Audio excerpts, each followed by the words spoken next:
Bismillahirrahmanirrahim. Assalamualaikum warahmatullahi wabarakatuh. طلبا لرضا الله تعالى بالنبي محمد صلى الله عليه وسلم وعلى اله وصحبه وذريته واهل بيته الكرام جميع المرسلين والجملة والمقربين وجميع التابعين والتابعين ولا جماعة الله والاولياء الله انما كان شان جميع المفسرين وشان شيخنا الطبري وشيخ عبد القادر الجيلاني وشيخ فخر الدين الرازي وشيخ القرطبي وشيخ ابن كثير وشيخ المحلي وشيخ السيوطي وشيخ سليمان الجمال وشيخ الشاوي وشيخ الشوكاني وشيخ محمد العلوشي وشيخ نووي البندني وشيخ احمد بن مصطفى المراغي وشيخ بن واشر وشيخ حمزه وشيخ متولي الشاعري وشيخ طنطاوي وشيخ الزهيري وشيخ محمد علي وشيخ وشيخ قريشي ابو شركي بشر مصطفى رمضان والى جميع شيخنا ومشايخنا شهد لهم الفاتحه.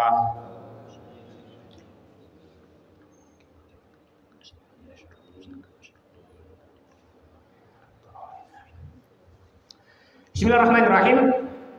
Kita lanjutakan surah Al-Baqarah ayat 193. Qala Allah Ta'ala fil Qur'anil Karim. A'udzu billahi minasy syaithanir rajim. Bismillahirrahmanirrahim. Wa qatiluhum hatta la takuna fitnatun wa yakuna ad-dinu billah. Fa in intahaw fala 'udwana illa 'alal zalimin. Asy-syahrul haramu bisyahril harami wal hurumatu qisas. Faman i'tada 'alaikum fa'tadu 'alaihi bimisli ma i'tada 'alaikum wattaqullaha wa'lamu annallaha ma'al muttaqin. Waqatiluhum lan merangono sapa sira kabeh hum ing allazina hatta la takuna hingga ora tinemu hingga ora ana apa fitnatun fitnah wa yakuna lan ana apa ad-dinu agama iku lillahi kagungane Allah taala dhewe. Fa inin tahu mongko lamun mareni sapa si allazina fala udwana mongko ora ana penganiaya iku maujud illa 'alal zalimina kejaba ing atase wong kang padha nganiaya kabeh. Asyhru ta'i wulan asyarul haram ta'i wulan haram bisyahril harami iku kelawan wulan haram. Wal hurmatu ta'i pira-pira kehormatan iku kisosun kisos. Faman mongko sapa wongi i'tada nganiaya sapa siman alaikum ing atase sira kabeh fa'tadu mongko maleso. Fa'tadu mongko baleso nganiaya sapa sira kabeh alaihi ing atase man bimislima kelawan padane i'tada oleh nganiaya sapa siman alaikum ing atase sira kabeh. Wattaqulan wedya sapa sira kabeh Allah ing Gusti Allah wa alamu lan padha weruh sapa sira kabeh yen annallaha ing setuhune Gusti Allah iku ma'al muttaqin ing dalem sertane wong kang padha takwa kabeh. Kita wa syaripun 193. Prangono wong kang merangi utawa musuhi sira kabeh iku sehingga ora ana fitnah syirik lan sehingga ibadah melulu marang Allah taala dhewe. Dene yen wong-wong mau wis gelem Islam iya aja padha sira nganiaya. Wulan haram iku bandingane iya wulan haram. Dadi yen kufar merangi ana ing wulan haram, sira kabeh wong Islam iya kudu males merangi. Yen kufar padha nganiaya, sira kabeh iya kudu males nganiaya. Lan sira padha wedya ing Allah taala lan ngerti yen Allah taala iku tansah nglindungi wong-wong kang padha takwa. Waqatiluhum dan perangilah mereka itu hatta la takuna fitnah sehingga tidak ada fitnah lagi. Wa yakuna dinu lillah dan sehingga agama itu hanya untuk Allah saja. Fa inin tahaw jika mereka berhenti dari memusuhi kamu fala udwana maka tidak ada permusuhan lagi illa al zalimin kecuali terhadap orang-orang yang zalim. Ayat niki sekali lagi ayat niki dimulai dengan huruf waw berarti tasih enten hubungan dengan ayat sebelumnya. Ayat sebelumnya kita membahas tentang kewajiban perang, kewajiban jihad fisabilillah. Sampai kapan jihad itu kita laksanakan? Sampai kapan jihad itu wajib kita jalankan? Akan dibahas dengan ayat ini. Jadi kalau kemarin pertemuan kemarin kita membahas kewajiban kapan peperangan itu dimulai, tenggone ayat ini dibahas kapan jihad itu selesai. Kapan jihad itu berhenti dilakukan? Apakah sudah berhenti sejak Fathu Makkah atau berhenti sejak Kanjeng Nabi sedo? Itu akan kita bahas tenggone pengajian malam hari ini. Tenggone tafsir At-Tabari. Tafsir At-Tabari ini sering kula aturaken bahwa tafsir At-Tabari itu adalah induk dari segala kitab ilmu tafsir.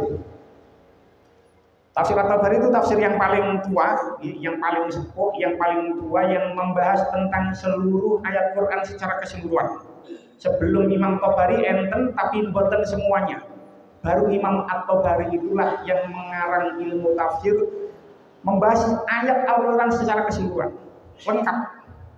Nah, tenggone tafsir At-Tabari, tafsir At-Tabari ini bongkaran Syekh At-Tabari, lahir tahun 224 Hijriah, lahir 224 Hijriah, bertepatan dengan 838 Masehi. Sedo tahun 310 Hijriah, bertepatan dengan 923 Masehi. Itu artinya sudah ribuan tahun yang lalu tafsir itu sudah dibuat, dikarang oleh beliau.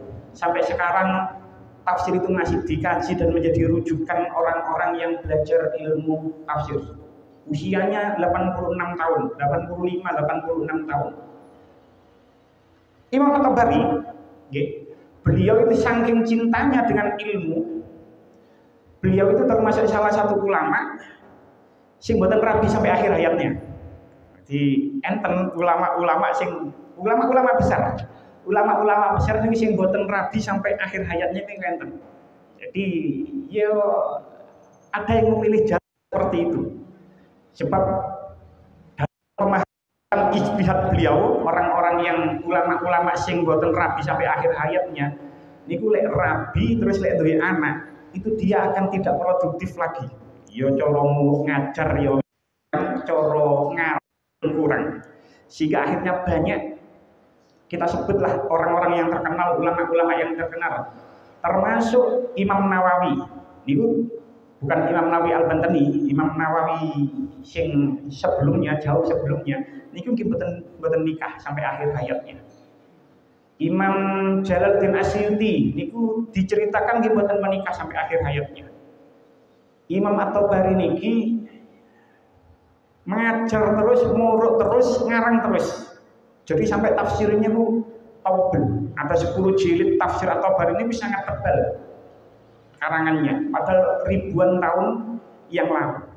Lah, teng mriku Imam At-Tabari nerangkan waqatilu al-musyrikina alladzina yuqatilunakum. Perangilah mereka, wong-wong ibu yang mana orang-orang itu adalah orang-orang musyrik, yang mana orang-orang musyrik itu memerangi kamu semua. Ini sampai diterangkan salah satu poin dalam peperangan Islam itu kita tidak boleh memerangi seseorang yang tidak memerangi kita. Lek perang, jihad, perang itu kepada orang yang memerangi kita. Ini sudah kita bahas dengan yang kemarin. Waqatiluhum ay al-musyrikina alladzina yuqatilunakum. Perangilah mereka, orang-orang musyrik yang memerangi kamu sampai kapan? Hatta la takuna fitnatun. Hatta la takuna fitnah. Sampai tidak ada fitnah lagi. Perangilah orang-orang musyrik sampai tidak ada fitnah lagi.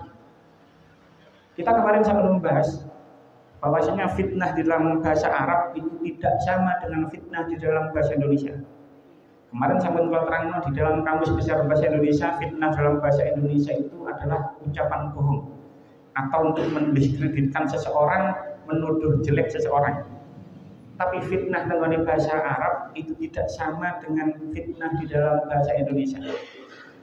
Ini Al-Quran kata fitnah atau al-fitnah dalam bentuk mufrad, dalam bentuk jamak itu diulang sebanyak 30 kali. Tidak ada satupun tenggoni ayat Al-Quran fitnah itu yang diulang sampai 30 kali itu yang mempunyai makna sama dengan fitnah di dalam bahasa Indonesia. Ini sampun kula terangkan ada fitnah yang bermakna cobaan, ada fitnah yang bermakna syirik. Lek tenggone ayat niki hatta latakuna fitnah, sampai tidak ada fitnah lagi. Itu dimaknai dengan cobaan. Atau lek tenggone tafsir Al-Misbah Profesor Quraisyah itu memaknai penganiayaan. Penganiayaan itu bisa dikatakan perangilah mereka yang memerangi kamu sampai tidak ada penganiayaan lagi terhadap kamu. Ibarat sebuah perang, ibarat sakniki sampai kamu merdeka, sampai tidak ada penjajahan lagi. Jadi ayat niki bukan berarti peperangan atau jihad itu sudah berhenti sejak Fathu Makkah atau sejak Kanjeng Nabi Seda, tidak. Tapi ayat ini menunjukkan bahwasanya jihad, bahwasanya perang fisabilillah itu tetap berlaku sampai hari ini, sampai kiamat ini.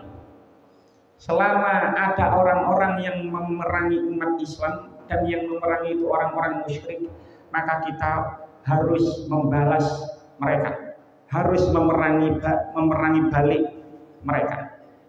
Maka orang Islam wajib memerangi orang-orang mereka itu, orang-orang musyrik itu sampai mereka tidak lagi menyerang. Dalam konteks kenegaraan saat ini, sampai negara tersebut merdeka.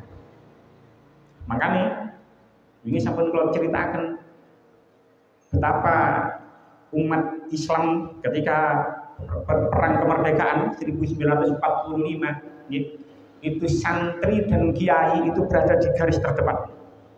Santri dan kiai itu berada di garis terdepan, ikut berperang melawan penjajah. Bahkan ketika setelah diproklamirkan kemerdekaan, tentara sekutu masih berusaha menjajah Indonesia lagi, Kiai Hadratus Syekh Hasyim Asy'ari mengeluarkan resolusi jihad tanggal 22 Oktober 1945 yang mana mengatakan bahwasanya hukum membela negara itu adalah fardu ain.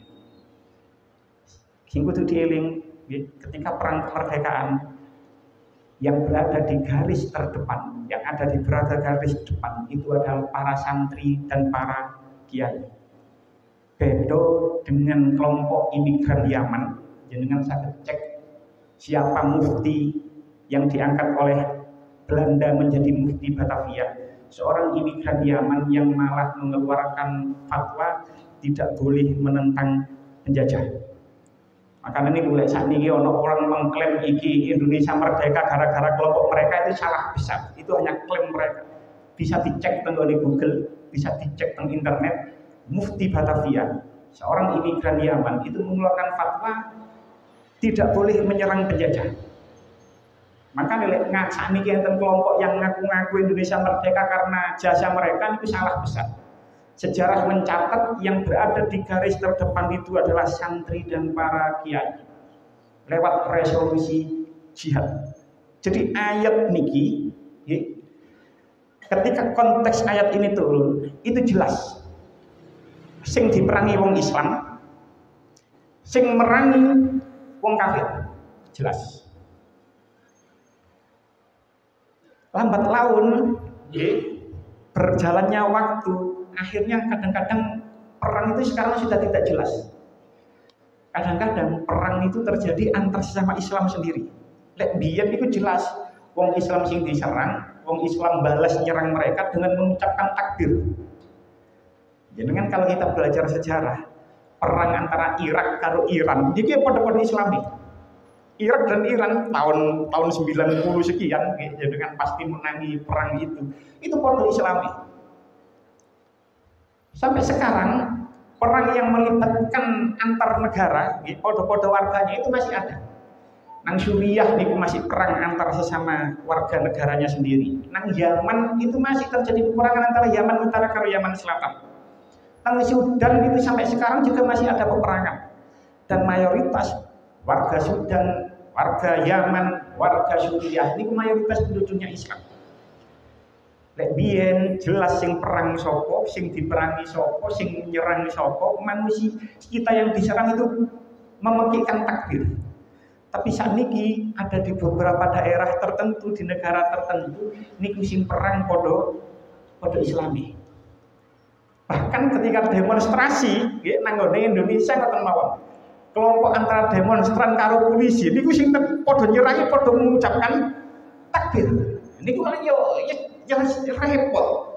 Wong podo Islami, podo Islami lah kok malah perang. Jadi konteks ayat ini, pada saat ayat ini turun jelas, sing diperangi itu adalah orang Islam. Orang Islam membalas mereka, serangan mereka dengan memekikkan takbir. Maka lewat ayat ini bisa dijadikan dalil oleh orang-orang Islam yang diperangi di mana saja oleh orang-orang kafir, mereka tetap wajib fardu ain untuk membalas orang-orang yang menyerang mereka. Dalam hal ini orang-orang musyrik. Kalau kita bicara dalam konteks zaman sekarang, Palestina itu menjadi salah satu bukti contoh betapa orang-orang Islam diserang oleh kaum tentara dari pasukan Israel, yang mana pasukan Israel itu kafir. Maka orang-orang Palestina wajib membalas mereka. Wa qatiluhum hatta la takuna fitnah. Perangilah mereka sampai tidak ada lagi fitnah. Fitnah niki dimaknani secara menurut Quraisyiyah tadi, tafsir Al-Misbah, penganiayaan. Jadi sampai Palestina merdeka. Orang-orang Palestina wajib memerangi balik mereka sampai tidak ada fitnah, sampai tidak ada lagi penyerangan, sampai Palestina merdeka. Itu kalau konteks dimaknani fitnah sebagai penganiayaan. Tapi ada pendapat juga sing mengatakan bahwasanya fitnah niki tengok ayat ini sami kali keterangan sing wingi. Fitnah itu dalam maksud kembali kepada kekufuran atau kemusyrikan. Ini sampun diterangkan, tengok ayat sebelumnya sering disalahfahami ayat gensik wal fitnatu asyaddu minal qatl. Nggih.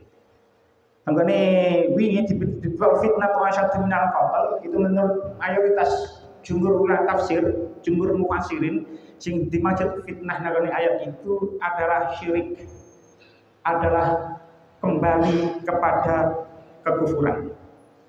Maka lek sing dimaksud syirik nggih wa qatilum hatta la takuna fitnah, maka sing dimaksud adalah konteks pada ayat ini adalah ketika zaman Kanjeng Nabi tasih tenggone Madinah. Ayat ini masih ada hubungannya dengan ayat kemarin. Ayat ini itu turun ketika Kanjeng Nabi badhe umrah qadha. Jadi konteks ayat ini, perangilah mereka sampai tidak ada lagi fitnah, maksudnya tidak ada lagi kemusyrikan. Tenggene tafsir At-Tabari, niku dikatakan hatta la yakuna syirkun billah. Sampai tidak ada lagi kesyirikan terhadap Allah, wa hatta la yu'abbada dunahu ahadun. Dan tidak ada lagi yang disembah kecuali Allah. Watat mahilla ibadatul awsani wal alihati wal andati wa takuna ibadatu wa ta'atu lillahi wahdah. Sampai menghilangkan peribadahan kepada patung, kepada berhala, kepada sesembahan-sesembahan yang lain, sampai ibadah itu hanya untuk kepada Allah, duna ghairihi minal asnami wal awsani, bukan kepada selain Allah, yaitu pada patung atau pada berhala-berhala. Jadi menurut pendapat yang kedua, maka konteksnya ayat ini adalah perangilah mereka sampai tidak ada lagi kemusyrikan, tidak ada lagi syirik. Napa sing dimaksud tidak ada lagi syirik tenggo di kota Makkah?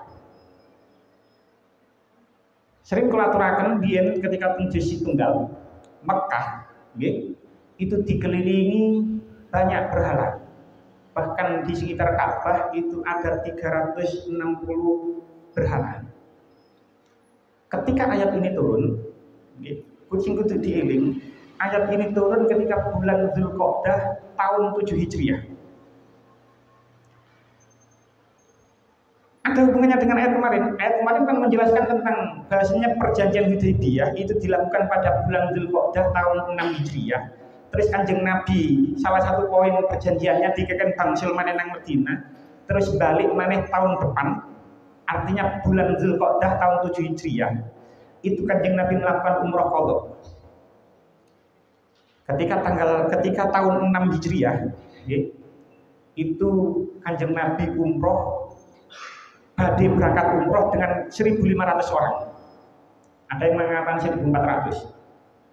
Karena dihadang teng Hudaybiyah, sampun kula critakno wingi, terus bangsul maneh teng Madinah, balik maneh setahun berikutnya itu Kanjeng Nabi berangkat dengan 2.000 sahabat untuk menunaikan umroh. Salah satu poin perjanjian Hudaybiyah ini sampai mengatakan bahwasanya tidak ada peperangan atau mengalami gencatan senjata selama 10 tahun. Tahun 7 Hijriah, Kanjeng Nabi melakukan umroh qadha beserta 2.000 sahabat. Perjanjian Hudaybiyah masih berlaku, tidak ada yang melanggar. Barang ketika tahun 8 Hijriah, orang-orang kafir Quraisy itu melanggar perjanjian Hudaybiyah.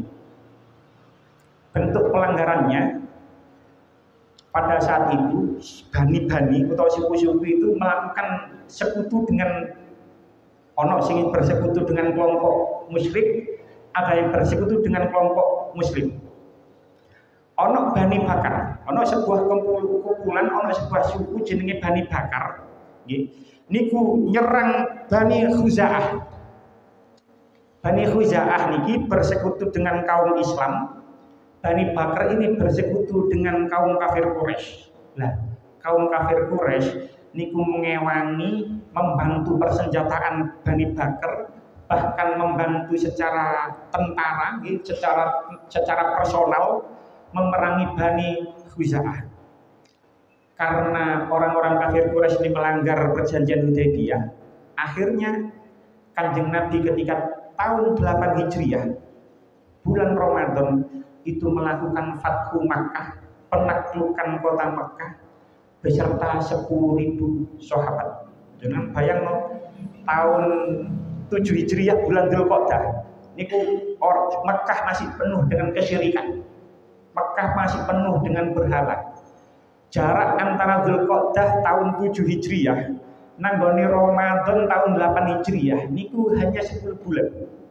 Dzulqa'dah, Dzulhijjah, Muharram, Syawal, Rabiul Awal, Rabiul Akhir, Jumadil Awal, Jumadil Akhir, Rajab, Syaban, Ramadan.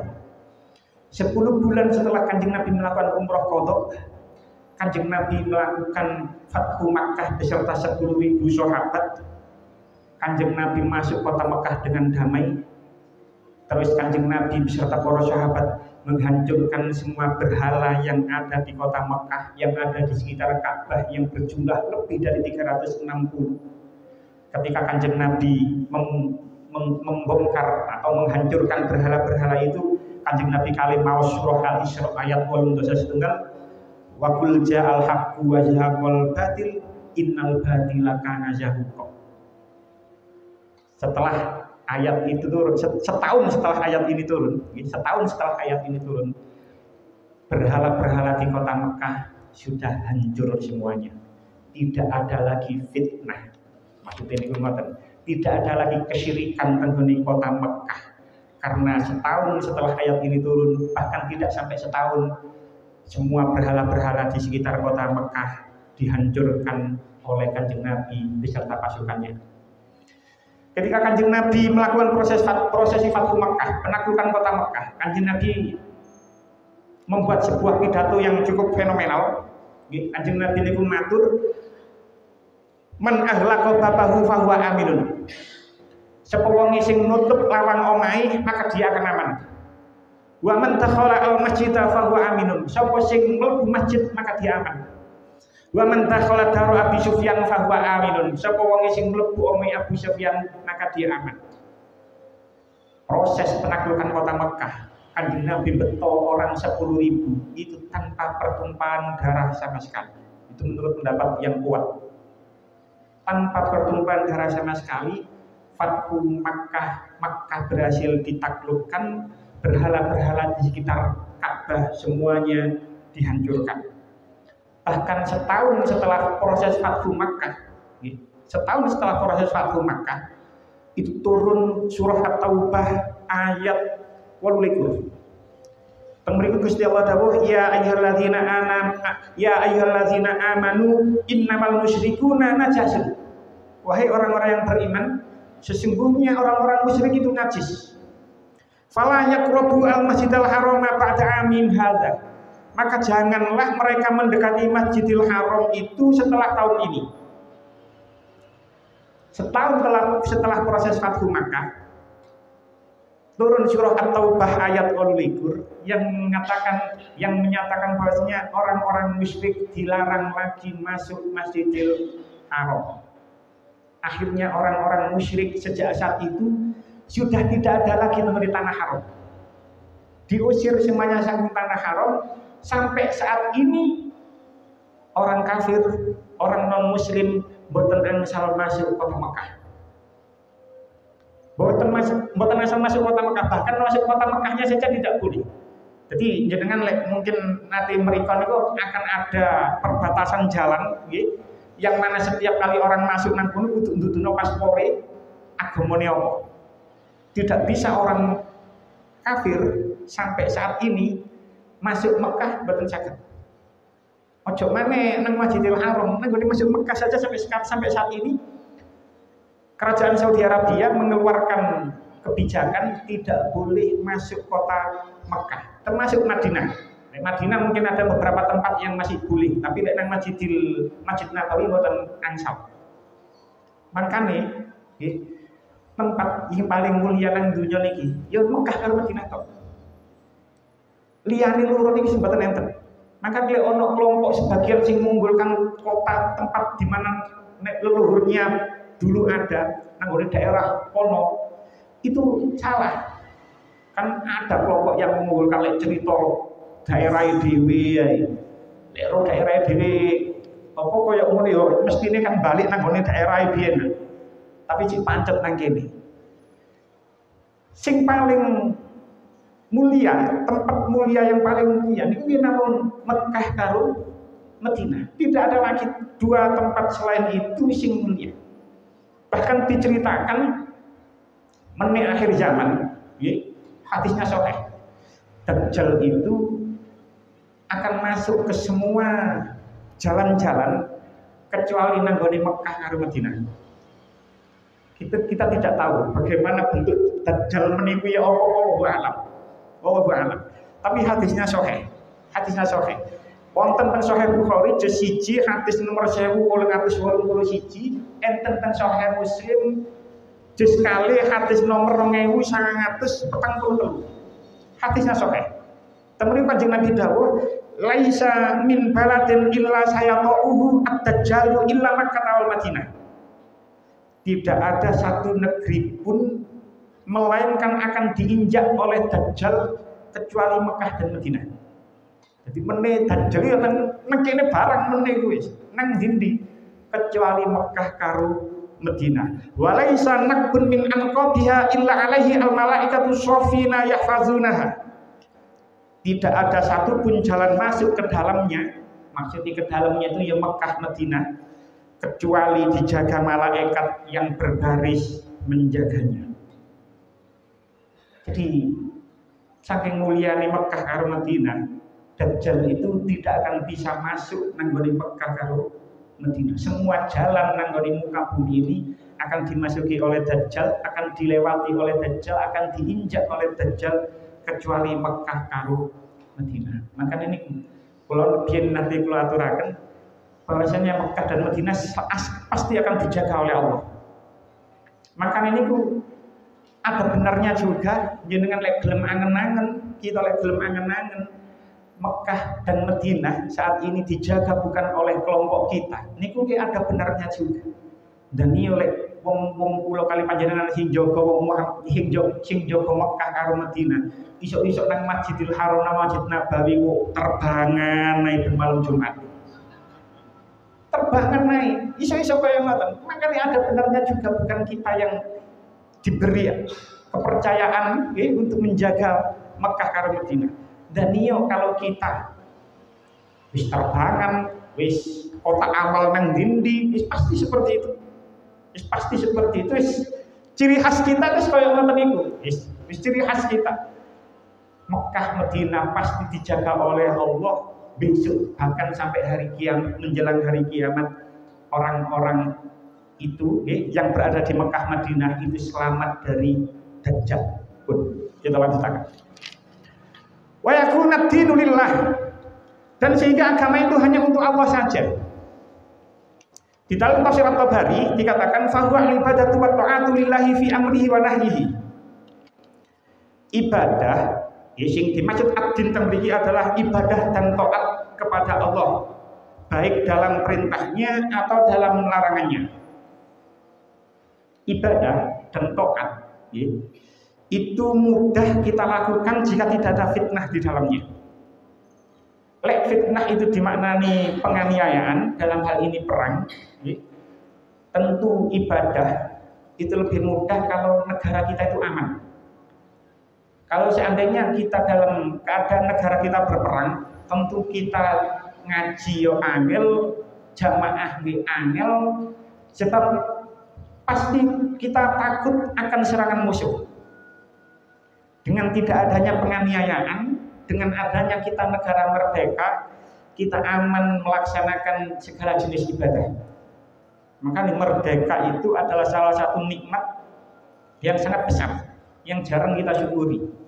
Ya itu mah, ya seandainya kita dalam keadaan perang, kita tentu sulit melakukan pengajian seperti ini. Itu lek dimaknani penganiayaan. Lek dimaknani dengan kesyirikan, tentu ibadah niku nggih angel, jamaah niku nggih angel, bahkan mencari makanan yang halal niku angel kalau negara itu dikuasai oleh kesyirikan.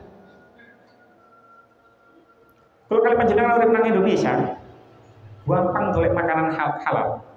Metu nang warung golek pecel, golek rawon, golek pokoke halal kabeh. Kula niku nate mlampah-mlampah teng Thailand. Saestu golek makanan halal niku angel gak karuan. Jadi golek makanan halal teng Thailand, golek makanan halal padahal teng Thailand itu susahnya luar biasa. Bayangkan kita hidup di negara yang penuh dengan kesyirikan.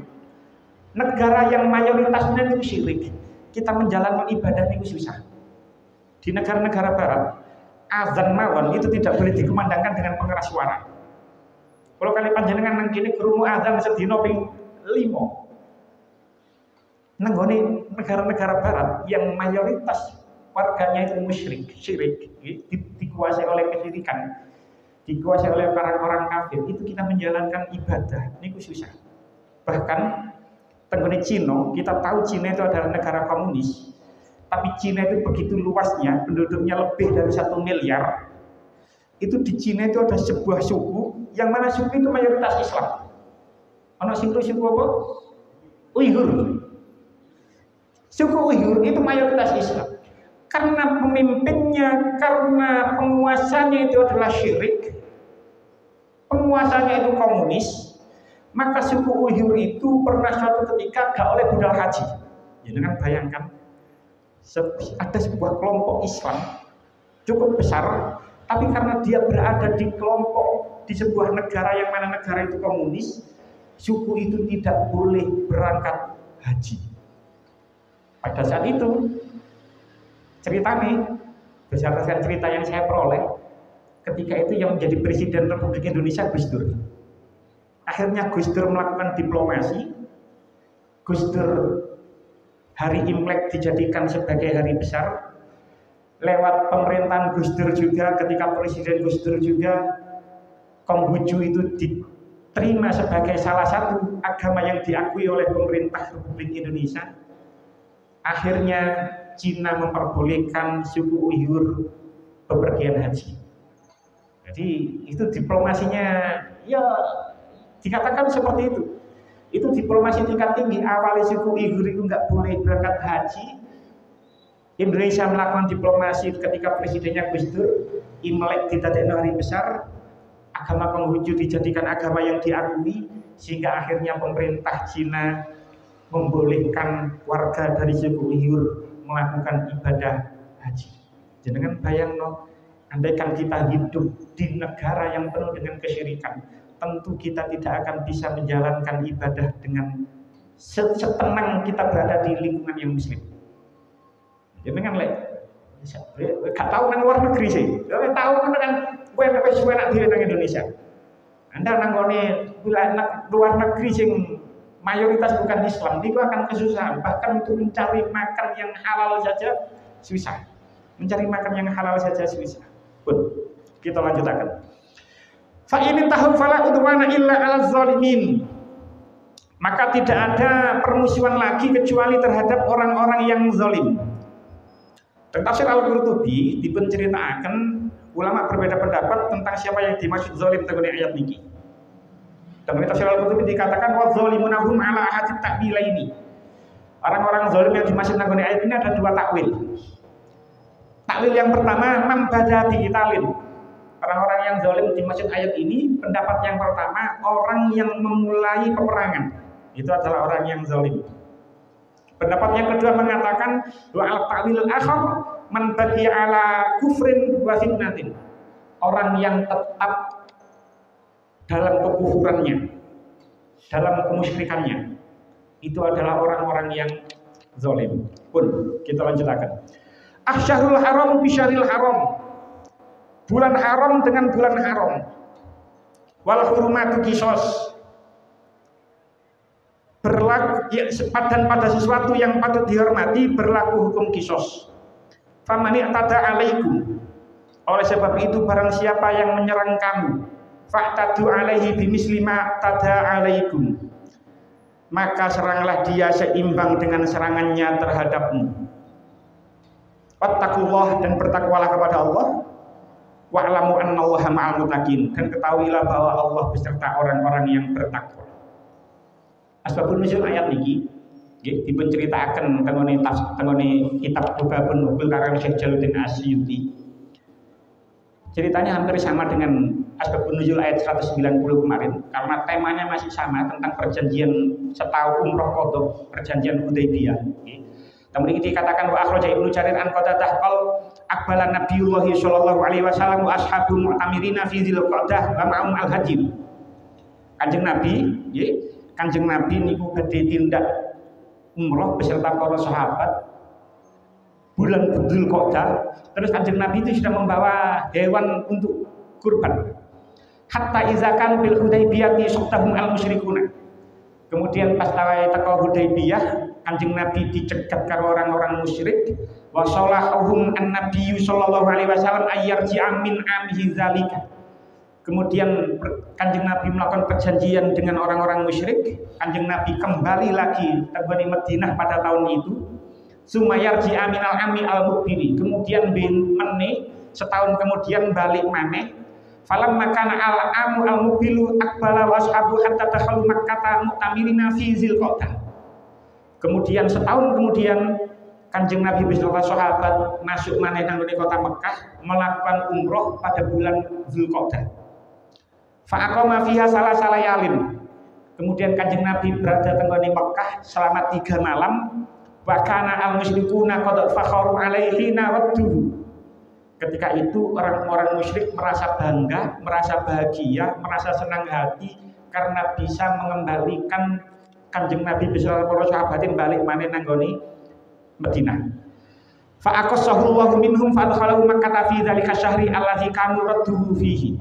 Kemudian Allah membalas mereka, orang-orang musyrik itu, dengan Allah mentakdirkan Kanjeng Nabi beserta sahabat balik maneh nanggone kota Mekah untuk melakukan umroh di bulan yang sama, yaitu bulan-bulan Dzulqa'dah, podo-podo bulan haram. Itu pendapat yang pertama. Enten juga asbabun nuzul. Riwayat yang kedua, dalam tafsir Al-Qurtubi dikatakan waruya anil hasani annal musyrikina qalu lin nabi sallallahu alaihi wasallam anuhita ya Muhammad anil qitali fi syahril harami. Ada riwayat lain yang mengatakan ana wong musyrik takon marang Kanjeng Nabi, apa awakmu iku gak seneng lek perang di bulan haram? Apa jawab Kanjeng Nabi? Faqala na'am. Iya, aku gak seneng. Aku gak seneng lek perang di bulan haram. Fa'aradu qatalahu. Maka orang-orang musyrik itu kepingin memerangi Kanjeng Nabi di bulan haram. Maka turunlah ayat ini. Jadi ada dua riwayat, tapi riwayat yang pertama itu lebih kuat. Dikatakan wal qaulul awalu asharu wa alaihi aksaru. Kaul yang pertama itu lebih kuat dan lebih banyak diriwayatkan. Jadi kaul yang pertama gini memang Kanjeng Nabi pada umroh bulan Dzulqa'dah tahun Nabi Hijriah gak iso, akhirnya dibales karo Gusti Allah iso umroh di bulan yang sama yaitu Dzulqa'dah tahun 7 Hijriah. Maka ini karena ada dua perbedaan pendapat ulama tentang asbabun nuzul, maka ulama juga berbeda pendapat tentang sing dimaksud asyarul haram bi syaril haram.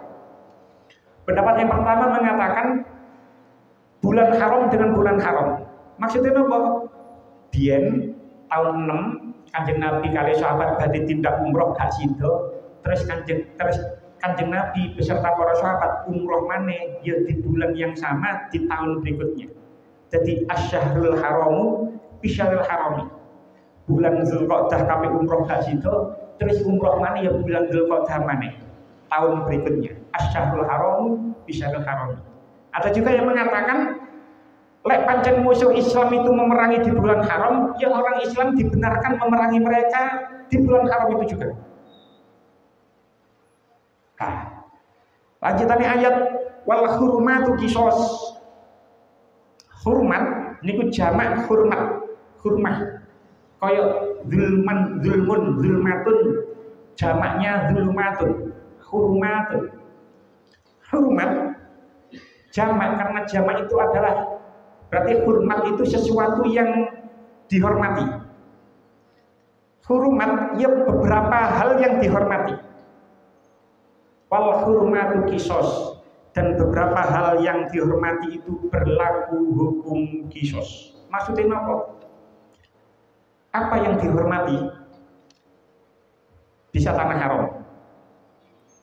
Tanah haram dihormati. Ada sekut, ada wilayah jenis tanah haram itu yang dihormati.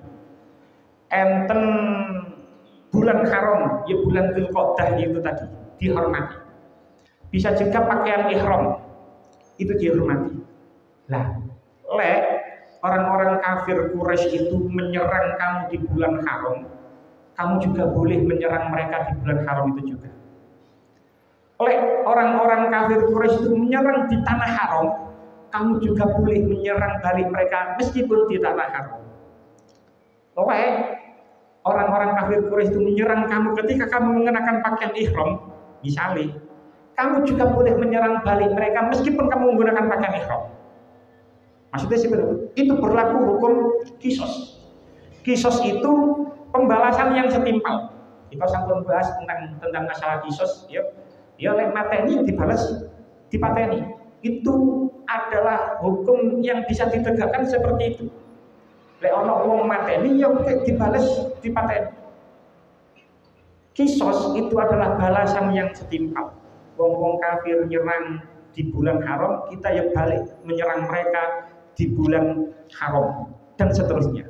Faman i'tada 'alaikum fa'tadu 'alaihi bimisli ma i'tada 'alaikum. Oleh sebab itu, barang siapa yang menyerang kamu, maka seranglah dia seimbang dengan serangannya terhadapmu. Tenggoni tafsir Al-Maraghi niku dipun katakan innal ibtida'a al-mahdzura makana ibtida'an. Sing penyerangan yang tidak boleh dilakukan itu adalah penyerangan yang dilakukan tanpa sebab. Gak ono perkara, tidak ada masalah, tidak ada apa-apa, terus langsung ujuk-ujuk nyerang. Ini mboten nangsa. Tapi imma kana ala sabilil qisas fa huwa i'tida'un ma'dzunun fihi. Tapi lek masalah qisas itu diizinkan. Ya, kalau kita menerapkan hukum qisas, ya masih ya di bulan haram kita karena melakukan perintah qisas, ya tetap angsal. Utawa kita diserang di bulan haram, ya kita balik menyerang mereka, itu qisas karena seimbang. Sing kudu dieling, wattaqullaha wa'lamu annallaha ma'al muttaqin, dan bertakwalah kepada Allah dan ketahuilah bahwa Allah beserta orang-orang yang bertakwa. Sing kudu dieling. Ayat ini diakhiri dengan pesan wattaqullah, bertakwalah kepada Allah. Lewat ayat ini kita jangan sampai mendapatkan azab Allah, kita jangan sampai mendapatkan siksa Allah karena kita menyerang mereka dengan melampaui batas. Kudu dieling-eling wattaqullah. Jangan sampai kita menerapkan semboyan pembalasan lebih kejam. Itu salah. Kalau kita menyerang mereka, maka seranglah mereka dengan cara yang seimbang. Niku man faman ta'ata 'alaikum fa'tatu 'alaihi bimisli ma ta'ata 'alaikum. Kudu sepadan. Jangan sampai serangan kita itu lebih kejam daripada ketika mereka menyerang kita. Sebab wa'lamu annallaha ma'al muttaqin. Sebab Gusti Allah pirsa kalau Allah itu bersama orang-orang yang bertakwa. Kalau orang itu bertakwa, maka orang-orang itu akan diberi pertolongan oleh Allah dengan kemenangan yang diberikan oleh Allah kepada mereka dan kekalahan yang dialami oleh orang-orang kafir. Dan itu sudah terbukti ketika Fathu Mekah. Ketika itu Kanjeng Nabi beserta 10.000 para sahabat bisa menaklukkan kota Mekah tanpa pertumpahan darah sedikit pun. Pun jika kesempatan mungkin kita dikatakan manfaat. Bismillahirrahmanirrahim. Alhamdulillahirobbilalamin. Allahumma ja'alna wa auladana wa dzurriyyatana min ahli khair wa la taj'alna wa iyyakum min ahli syarri dhair. Allahumma ja'alna wa iyyakum min ibadika sholihin. Rabbana atina fid dunya hasanah wa fil akhirati hasanah wa qina adzabannar. Alhamdulillahirabbil alamin. Assalamualaikum warahmatullahi wabarakatuh.